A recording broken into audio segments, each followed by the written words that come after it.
आरोपी पकडला गेला आहे, कसं बघतोय? कसं बघणार म्हणजे काय बघायचं काय? पोलिसांनी 70 तासाच्या नंतर नाही, पोलिसांनी का उपकार केले का? सरकारनं उपकार केले का आरोपीला पकडून? सार्वजनिक ठिकाणी, इथे सार्वजनिक परिवहन खात्याचं सगळ्यात मोठं स्थानक आहे पब्लिक ट्रान्सपोर्टचं, तिथे हे असे बलात्कारासारखे प्रकार होतात. गाड्या थांबलेल्या गाड्यांमध्ये. आणि आमचे गृहराज्यमंत्री म्हणजे दिव्यच आहेत. काय म्हणाले? काय ते आतमध्ये काय कोणी हाणामारी झाली नाही, सगळं शांतपणे बलात्कार पार पडला, त्याच्यामुळे बाहेर कळलं नाही. ही आमची गृहराज्यमंत्र्यांची भूमिका आहे. म्हणजे काय करायला पाहिजे? काय करायला पाहिजे? एका अबलेवर गाडीमध्ये जबरदस्ती होते आहे, विनयभंग होतो आहे, बलात्कार होतो आहे, आणि तिने स्ट्रगल केलं नाही म्हटलं. हा त्यांचा शब्द आहे. तिने स्ट्रगल केलं नाही, त्याच्यामुळे आम्हाला बाहेर कळलं नाही. म्हणजे स्ट्रगल करायचं म्हणजे काय करायचं? तिचा गळा दाबलाय, तिचा घसा दाबलाय, तिचं तोंड दाबलाय, तिच्यावर जबरदस्ती होते. पण पोलिसांनी आरोपीला पकडल्याचं आपण सांगताय, त्याबद्दल नक्कीच पोलिसांचं अभिनंदन. 200 पोलीस कामाला लागले होते. उसाच्या फडात शोधतायत, तिकडे शोधतायत, तिकडे शोधतायत. पण यांची हिंमत कशी होते सगळं करण्याची, हा पहिला प्रश्न आहे. आणि पुण्यामध्ये, खास करून पुण्यामध्ये, त्या पुण्याचे पालकमंत्री अजित पवार आहेत, त्यांना दादा म्हणतात. हे दादांच्या राज्यातच का घडताय सगळ्या गोष्टी? कायद्याचा धाक राहिलेला नाही, पोलिसांची भीती राहिलेली नाही.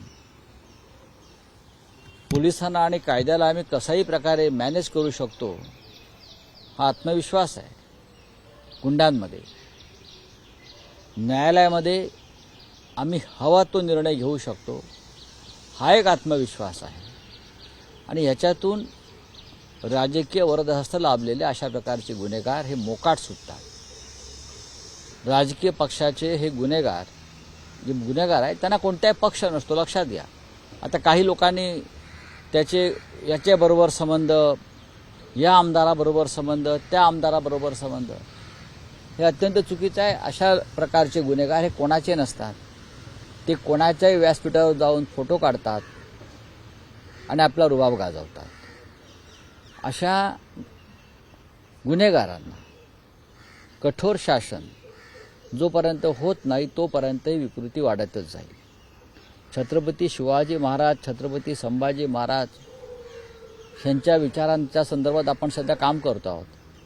त्यांच्या राज्यामध्ये महिलांवर अत्याचार करणाऱ्यांना कशा प्रकारे कठोर शासन केलं जात होतं, कशी दहशत होती, हा इतिहास आमच्या राज्यकर्त्यांनी पाहायला पाहिजे. बोलिये. जेव्हा एन्काउंटर झाला तेव्हा पेढे वाटण्यात आले, तर आता ह्या आरोपी संदर्भात काय पुढचं पाऊल उचलणार? तेव्हा निवडणुका होत्या, तेव्हा विधानसभेच्या निवडणुका होत्या, म्हणून अक्षय शिंदेचा एन्काउंटर झाला. आता काय निवडणुका नाही आहेत. आणि तो ठाणे जिल्हा होता, हा पुणे जिल्हा आहे. जिल्ह्यामध्ये कायदा बदलत असतो. पुण्यामध्ये ओळख परेड देखील करण्यात आलेली मधल्या काळामध्ये गुंडांची. पुण्यामध्ये गुंडांची जरी ओळख परेड केली असली तरी ज्यांची ओळख परेड झाली त्या सगळ्या गुंडांनी कालच्या विधानसभा निवडणुकीमध्ये भारतीय जनता पक्ष आणि अजित पवारांचा राष्ट्रवादी काँग्रेस पक्ष, या पक्षासाठी त्याच गुंडांनी काम केलं आहे. आणि त्या काळामध्ये त्यांना मोकळीक मिळाली होती.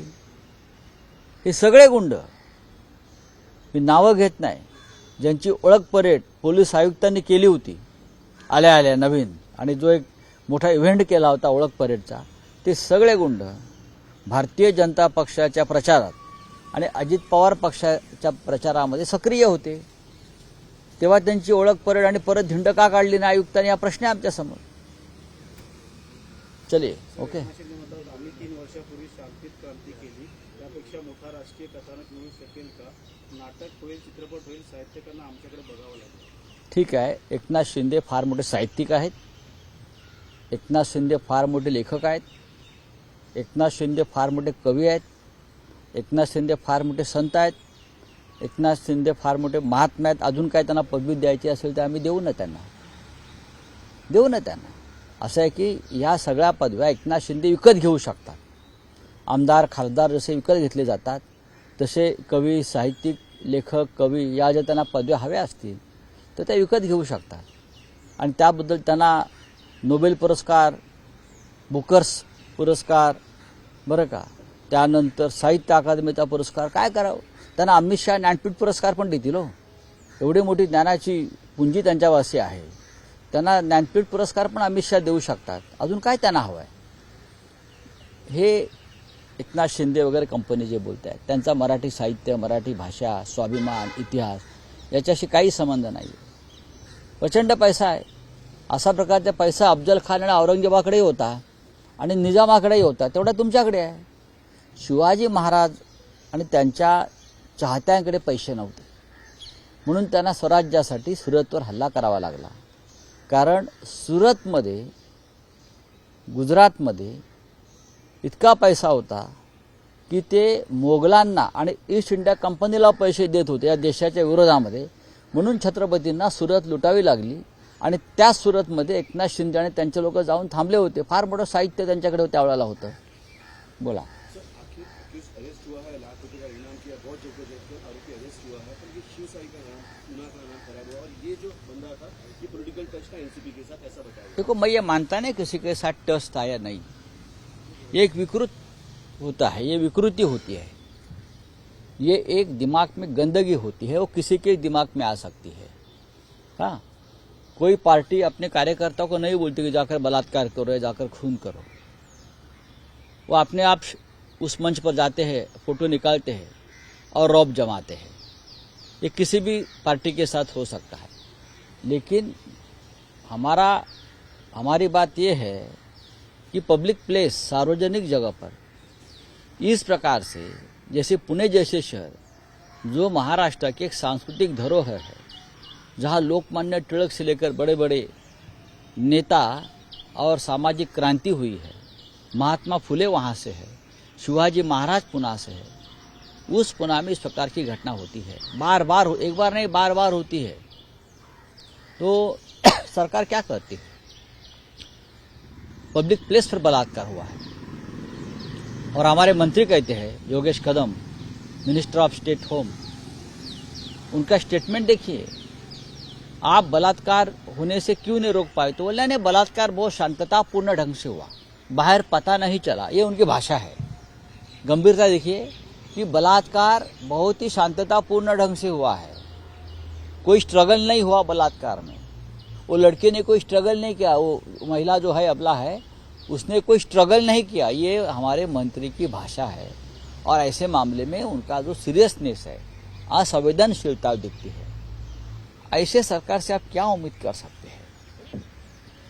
अक्षय शिंदे बहुत गाजा बाजा हुआ था, लाडली बहन का 1500 रुपये का मारा, महिला को सुरक्षा. देखिए, अक्षय शिंदे को इसलिए मारा गया क्योंकि वो उनको चुनाव की राजनीति में फायदा लेना था. उस वक्त विधानसभा के चुनाव चल रहे थे, तो एकनाथ शिंदे उसका क्रेडिट लेना चाहते थे. अब चुनाव नहीं है तो शिक्षा, वो पनिशमेंट किसी को नहीं मिलेगी. चलिए, थैंक यू. दिल्ली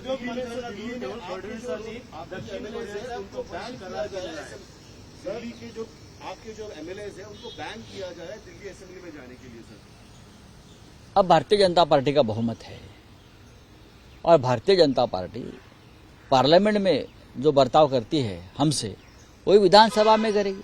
ये बदली की राजनीति है. आम आदमी पार्टी के 22 एमएलए चुनकर आए हैं, उनको सदन में जाने का, अपनी बात रखने का पूरा अधिकार है. लेकिन जिस तरह से सरकार बनी है और सरकार अमित शाह जी चला रहे हैं, वो देखते हुए अब आने वाले 5 साल में आम आदमी पार्टी के विधायकों को ये स्थिति का सामना करना पड़ेगा. जनता का हित क्या है सर. बैनिंग द एमएलएज, इसमें जनता का हित क्या है सर. जनता का हित नहीं है, बीजेपी का हित है. बीजेपी की बदले की राजनीति है. ये बदला है, सूड है. और ये राजनीति जो शुरू हुई है इस देश में, उसका अंत क्या होगा वो किसी को पता नहीं. हे जे सेन्सॉर बोर्डाचे सदस्य आहेत त्या सर्व सदस्यांना पु ल देशपांडे जी अकॅडमी आपली आहे तिथे बोलवायला पाहिजे आणि त्यांचं प्रशिक्षण घेतलं पाहिजे. मराठी साहित्य, मराठी कविता आणि दलित पॅन्थर चळवळ. नामदेव ढसाळ या महाराष्ट्रातले, मराठी भाषेतले नव्हे तर जगात मान्यता प्राप्त असलेले कवी होते. त्यांच्या कवितांची 24 भाषांमध्ये भाषांतर झाली नामदेव ढसाळांच्या. त्यांनी मराठी कवितेला एका शिखरावर नेऊन ठेवलं, प्रस्थापितांच्या विरुद्ध बंड केलं. त्यांच्या अनेक कविता आणि अनेक कवितांची पुस्तकं ही या समाज जीवनातल्या तळागाळातला जो एक शोषित वर्ग आहे त्याची पीडा आणि त्याचा विद्रोह आहे. गांडू बगीचा, तुझी इयत्ता कंची, गोलपिठा या त्यांच्या काव्यसंग्रहानं आणि कवितानं मराठी कवितेला एक प्रतिष्ठा प्राप्त करून दिली जगभरामध्ये आणि त्यांच्या कवितांची जगभरातल्या अनेक भाषांमध्ये भाषांतर झाली. त्यांना पद्मश्री किताबानं सन्मानित केलेलं आहे.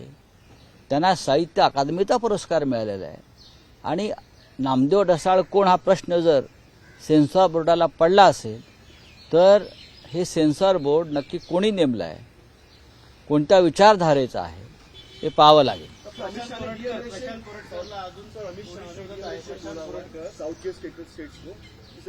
क्या अमित शाह ने कहा है कि डीएलिमिनेशन करेंगे हम साउथ में, ऐसा बताया जा रहा है. देखिए, ये उनकी आगे की चुनाव की राजनीति चल रही है और एमके स्टालिन साहब जो है, मैं उनकी भी बात हम लोग देख रहे हैं गंभीरता से. जल्दी हम उसके ऊपर हमारी कमेंट करेंगे, डेफिनेटली करेंगे.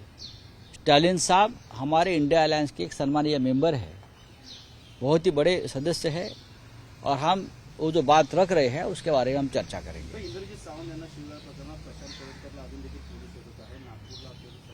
तो कधीच मिळणार नाही, कारण त्याला राज्यकर्त्यांचा पूर्ण पाठिंबा आहे.